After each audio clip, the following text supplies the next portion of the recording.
son illər, yəni bu günə qədər verilən qərarların heç biri tıxac problemini həll eləməyib, daha da artırıb. Yəni bu gün mən tıxac normalda problemini həll edən addım ancaq deyək ki 2010-cu ildən sonra da səhv eləmirəmsə bu keçidlərin bəli, yol çəkilməsi, yol onlarda da müəyyən nöqsanlar var, yolların genişləndirilməsi. Yəni təsəvvür edin ki 15 il, 16 il biraz o tərəfə bu tərəfə il ərzində Dərnəgül yolu ilə getmək mümkün deyil. Bəli. O Fəhlə prospekti deyilən yerdə mümkün deyildi.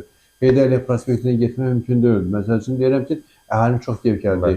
Yəni dairəvi yolun çəkilməsidir, bu keçidlərin, yəni tıxacla bağlı mən hesab edirəm ki, səmərəli, ən səmərəli adımlardan biri bax o oldu ki, kifayət qədər götürdü. Amma maşınların sayı artır.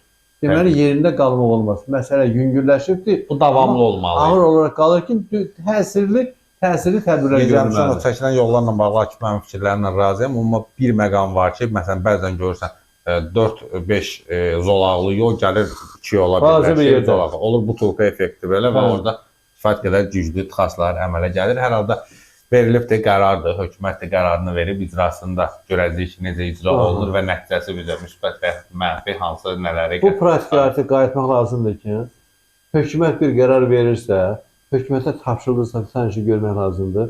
Hökumət onu yerinə yetirmirsə, artıq parlamentdə də, cəmiyyətdə də o hökumətin istefa məsələsi qoyulmalıdır. Söhbət ona gedir. Yəni artıq biz bunu öyrəşməliyik də, yoxsa bizim başımızda bunlar eksperiment keçsinlər. Sonra desinlər ki, bağışlayın, səhv eləmişdik. Heç kəsin məsuliyyət daşımaz. Elə şey olar. Qərarı hər halda bu icra olunanda görəcəyik də bu Rəqəmsal İnkişaf və Nəqliyyat Nazirliyi nəşridir. Yecəmişə Ziya Məmmədovun da nazirliyin axırında məktəbçi ilə bağlı verdiyi qərarlar çıxmışdı. Onun axırına çıxdı. Təşəkkür edirəm.